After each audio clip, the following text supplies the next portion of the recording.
Hello everyone, welcome again my channel Mukhtar sir. तो आज के इस लेक्चर में हम एक छोटा सा टॉपिक कवर करने वाले हैं, major problems of cotton textile industry and its solution.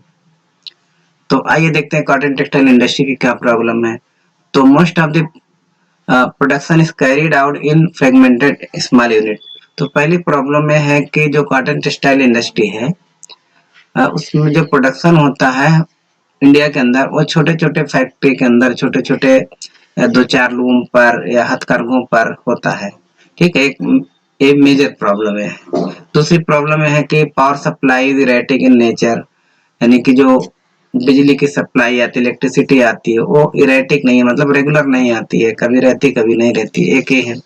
Third इसकी जो प्रॉब्लम है, machinery use by weavers is outdated. बुनकर लोग जो कारखानों के अंदर जो मशीनों का यूज करते हैं, ठीक है, वो बहुत ही जो है पुरानी हो चुकी हैं। ठीक है, और जिससे प्रोडक्शन उतना होता नहीं जितना होना चाहिए। Labour has low productivity, labour की जो है वो प्रोडक्टिविटी इंडिया के अंदर जो कम है। ठीक है, अच्छा, इसके बाद ये है कि textile industry faces stiff competition from synthetic fibre industry. और कॉटन टेक्सटाइल इंडस्ट्री को जो है जो कड़ा मुकाबला जो होता है, जो आर्टिफिशियल फाइबर है, सिंथेटिक फाइबर, उससे जो है कड़ा मुकाबला। हम जानते हैं कि जो आर्टिफिशियल सिंथेटिक फाइबर होता है वो सस्ते पड़ते हैं, तो उससे कड़ा मुकाबला है। ठीक है, क्योंकि ज्यादातर डिमांड फिर उसकी होने लगती है, तो उतना मार्केट में कॉटन का वैल्यू नहीं बढ़ पाती है। Much of the high quality yarn is not use by our weaver as it is exported. और अगली जो प्रॉब्लम इसमें बताई गई है कि जो वीवर्स हैं वो जो हाई क्वालिटी यार्न यानी अच्छी क्वालिटी का यार्न यूज नहीं करते, जिससे जो उनके कपड़े जो हैं अच्छी क्वालिटी के नहीं होते। अच्छी क्वालिटी का जो यार्न है भारत से वो एक्सपोर्ट कर दिया जाता है, एक प्रॉब्लम ये भी है। ठीक है, तो आइए अब इसका हम सोल्यूशन देख लेते हैं क्या है। तो अब देखिए, ways to solve the problems of cotton textile industry. तो इसमें पहले कि new machinery should be install, तो कारखानों के अंदर जो है कि नई नई मशीनों को जो है इंस्टॉल लगाना चाहिए। सेकेंड है labour productivity should be increase, जो लेबर की जो प्रोडक्टिविटी है यानी उत्पादन क्षमता जो उसको भी इंक्रीज होना चाहिए। Labour should be equipped with latest technology, और लेबर को जो है नई नई टेक्नोलॉजी से जो है उनको जो है इक्विप करना चाहिए। Cost of production should be brought down to make the cloth export oriented, और cost of production should be brought down, यानी जो कॉटन क्लॉथ है उसकी कास्ट को जो है यानी लागत जो है उसकी कम होनी चाहिए, ताकि जो क्लॉथ को एक्सपोर्ट ओरिएंटेड बनाया जाए। क्योंकि इंटरनेशनल मार्केट में जब आपकी क्वालिटी अच्छी रहेगी और कास्ट जो है कास्ट ऑफ प्रोडक्शन कम आएगा, तभी आप जो है आपका क्लॉथ एक्सपोर्ट ओरिएंटेड बन पाएगा, नहीं तो इंटरनेशनल मार्केट में आप फ्लॉप हो जाएंगे। ठीक है, तो एक ये भी है कि इसको जो कास्ट ऑफ प्रोडक्शन है उसको जो है कम होना चाहिए। इसके लिए सरकार को थोड़ा सब्सिडी वगैरह देनी चाहिए। ठीक है, फैक्टर, अब आइए देखते हैं कि factor responsible for decentralisation of cotton textile industry in India. इसके पहले हमने पढ़ा था कि इनिशियली जो है यानी कि अर्ली ईयर में जो कॉटन टेक्सटाइल इंडस्ट्री है वो महाराष्ट्र और गुजरात में इंस्टॉल की गई थी, लगाई गई थी। ठीक है, लेकिन आजकल जो है नाउ डेज जो है cotton textile industry is being decentralisation of cotton industry in India, यानी आजकल जो है कॉटन टेक्सटाइल इंडस्ट्री जो है पूरे भारत के अंदर फैल गई है। इसके पीछे कौन से फैक्टर है?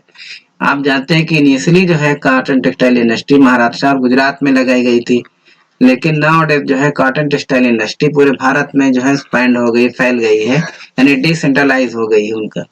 तो क्यों हुई है उसका ये रीजन है, उसका फैक्टर है क्या है कि इंडिया जो आप जानते हैं कि ट्रॉपिकल कंट्री है, यानी कि यहाँ के क्लाइमेट जो है वो हॉट है, गर्म है। इसकी वजह से गुड डिमांड ऑफ कॉटन, पूरे भारत में कॉटन की एक अच्छी डिमांड है, एक रीजन है। Both raw material and finish good are light and can easily be transported. आप जानते हैं कॉटन रॉ मटेरियल जो होता है वो बहुत ही लाइट, हल्का होता है, और कपड़ा जो तैयार होता है कॉटन का उसको हम फिनिश गुड्स कहते हैं, वो भी हल्का होता है। तो इसको भी भारत के अंदर कहीं भी ट्रांसपोर्ट किया जाता है, इसकी जो है ट्रांसपोर्टेशन कास्ट कम ही आती है। तो ये 2 रीजन हो गए। उसके बाद तीसरा, बैंकिंग फैसिलिटीज भी भारत में बहुत अच्छी है, यानी कॉटन टेक्सटाइल इंडस्ट्री को लगाने के लिए जो है बैंक से लोन वगैरह उनको आसानी से मिल जाता है। ठीक है।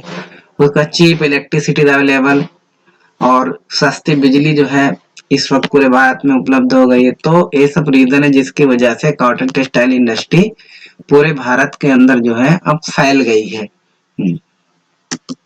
उसके बाद हम देख लेते हैं आज कि कॉटन टेक्सटाइल इंडस्ट्री जो है भारत में कहाँ-कहाँ लोकेटेड है। आप देखिए यहाँ पर पहली बात तो गुजरात के अंदर देखेंगे, यहाँ पे राजकोट में है, फिर उसके बाद पोरबंदर में लगी हुई है, फिर अहमदाबाद में है कॉटन टेक्सटाइल में, फिर बड़ोदरा में यहाँ पे है, सूरत में है, महाराष्ट्र के अंदर आप देखेंगे पुणे में है, मुंबई में है, पुणे में है, फिर मध्य प्रदेश में आप देखेंगे कि इंदौर में है, उत्तर प्रदेश में मुरादाबाद और कानपुर में है। ठीक है। उसके बाद हम आ जाते हैं तमिलनाडु में, चेन्नई है, यहाँ पे कोयम्बटूर है और मदुरई है यहाँ पे। उसके बाद यहाँ पे वेस्ट बंगाल में आप देखेंगे कि यहाँ पे है मुर्शिदाबाद है यहाँ। उसके बाद जो है यहाँ पे हावड़ा है, हुगली है। ये सब बड़े-बड़े जो है वो कॉटन टेक्सटाइल इंडस्ट्री के सेंटर हैं यहाँ पे इंडिया के अंदर। कॉटन टेक्सटाइल इंडस्ट्री के वैसे अगर मैप की बात हम करें तो जो हमारे कोर्स में मैप के लिए आएगा वो एक है यहाँ पर जो है कानपुर है, भरने के लिए कोर्स में कानपुर भरने के लिए आएगा। फिर उसके बाद यहाँ पे देखेंगे इंदौर है यहाँ पे, ये इंदौर भरने के लिए आएगा ये। फिर उसके बाद सूरत है हमारे कोर्स में, सूरत है। फिर एक है यहाँ पे ये कोयम्बटूर है। ठीक है।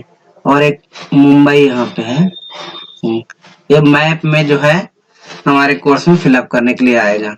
मतलब क्या, कानपुर, इंदौर, सूरत, मुंबई और यहाँ पे कोयम्बटूर 5 है।